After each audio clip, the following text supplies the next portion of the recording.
Assalamualaikum warahmatullahi wabarakatuh. Nama saya Maulana Muhammad Al-Ghifari dan ini adalah video saya untuk UAS Interpretive Reading, yaitu review buku novel Animal Farm oleh George Orwell.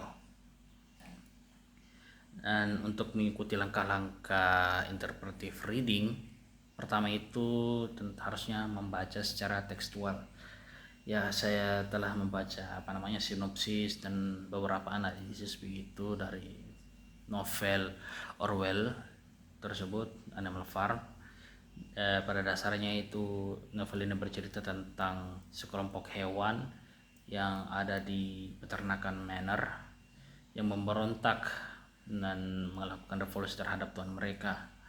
Nah, pada saat selesai revolusi dan mereka berasa menumbangkan tuan-tuan mereka, mereka malah digantikan oleh para babi yang menempatkan mereka dalam posisi di mana mereka bisa mengeksploitasi para hewan-hewan lainnya, sehingga mereka menggantikan tirani yang sebelumnya dengan tirani yang baru. Nah, untuk yang kedua itu kita harus membaca atau mengerti tentang konteks dari novel Animal Farm. Nah, penulisnya itu merupakan George Orwell, seorang penulis dari Inggris yang terkenal akan kritiknya terhadap sosial politik dan juga tentang kekuasaan. Nah, pada saat novel ini dirilis dan ditulis dan dirilis, itu merupakan saat pasca Perang Dunia Kedua atau World War II. Dan pastinya salah satu figur atau peristiwa yang paling terkenal itu pada saat itu namanya Stalinisme yang menguasai USSR, kan?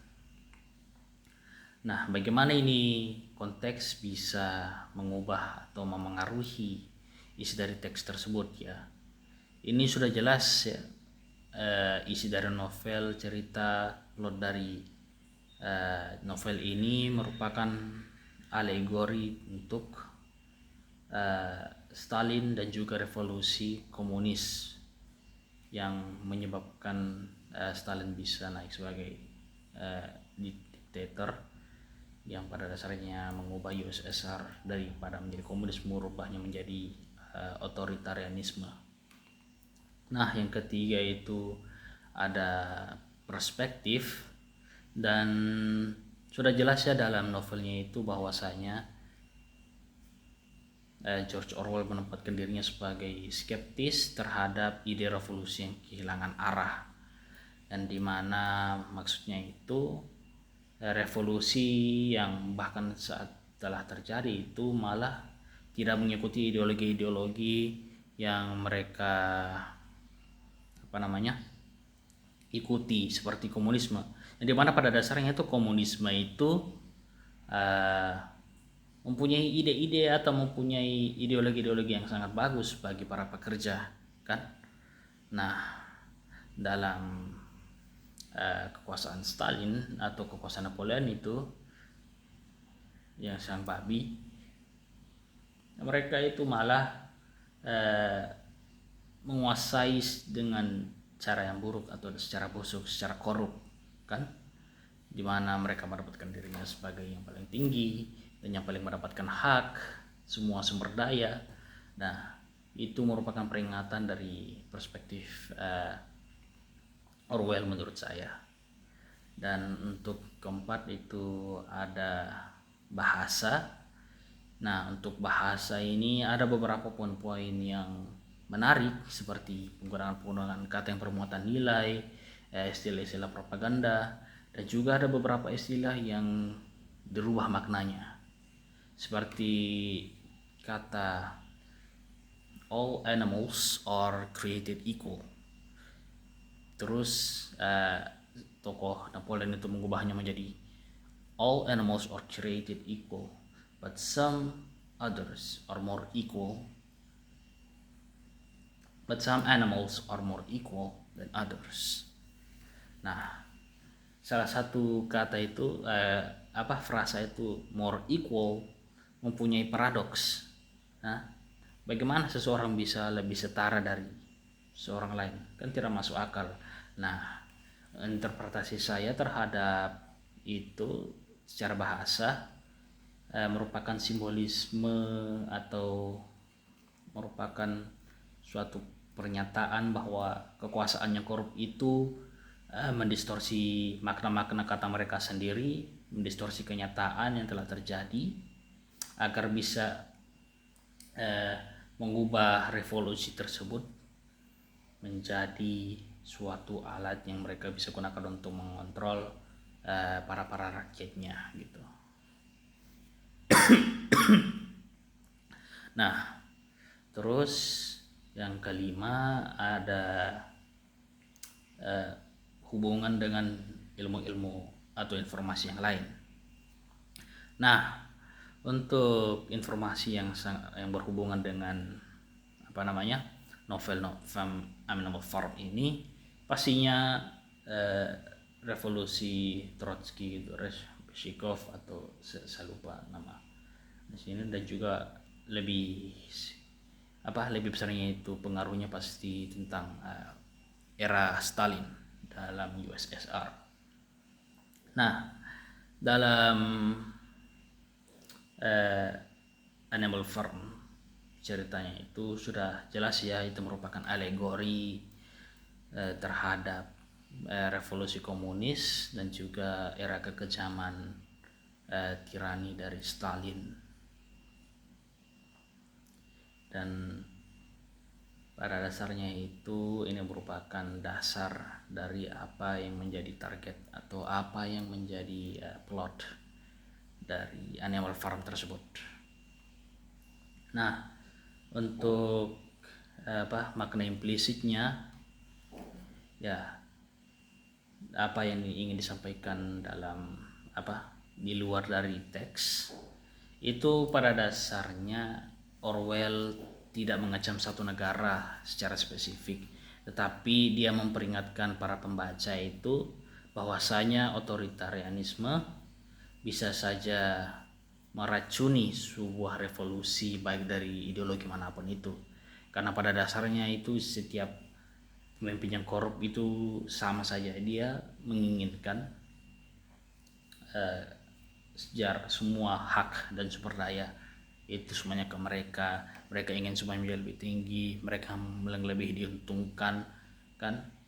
Tidak peduli bagaimana ideologi revolusinya, jika pemimpinnya itu korup, maka pada dasarnya itu pemerintah yang lahir dari revolusi tersebut itu, negara yang lahir dari revolusi tersebut itu akan tetap menjadi otoritarian ya, mengikuti kekejaman yang dialami oleh banyak negara pada saat tersebut itu, yang dimana kembang-kembang dari ideologi komunisme yang secara dalam kertas itu sangat bagus ya untuk para pekerja, malah di ombang-ambing, dicabak-cabik, tidak dihargai sama sekali, bahkan tidak dilaksanakan sama sekali sesuai dengan apa yang disampaikan, yang pada dasarnya membuat para rakyat itu menderita.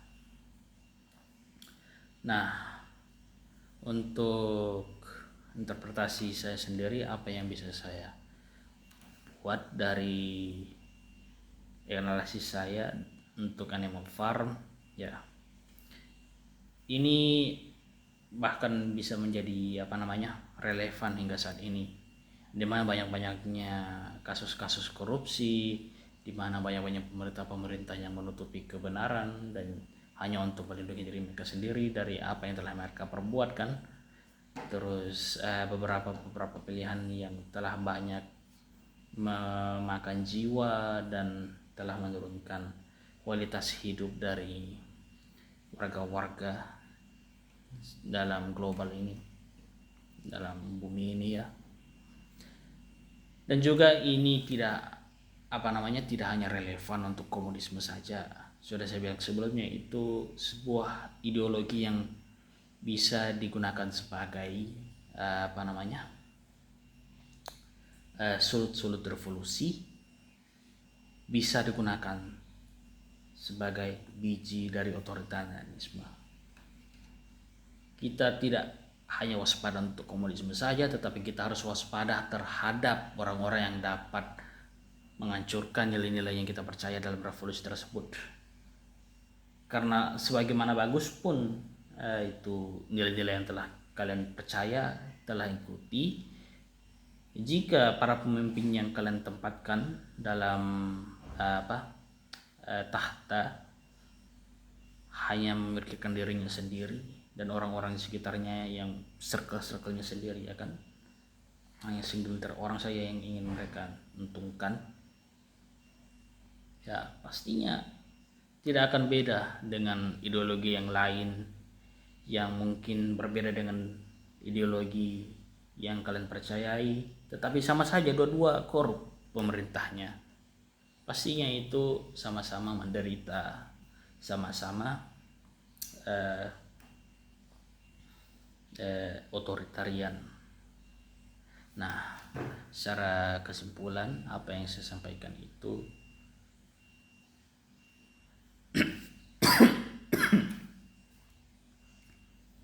kita sebagai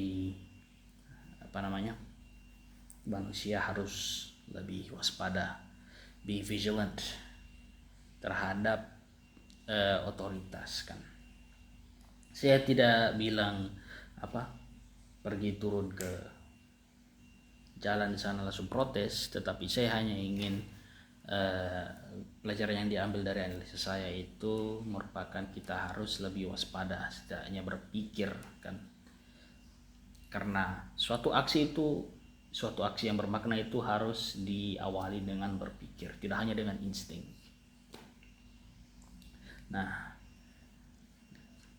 itu saja yang bisa saya sampaikan untuk analisis saya dalam review novel Animal Farm, dan bila ada kekurangannya mohon dimaafkan. Wabillahi taufiq wal hidayah. Wassalamualaikum warahmatullahi wabarakatuh.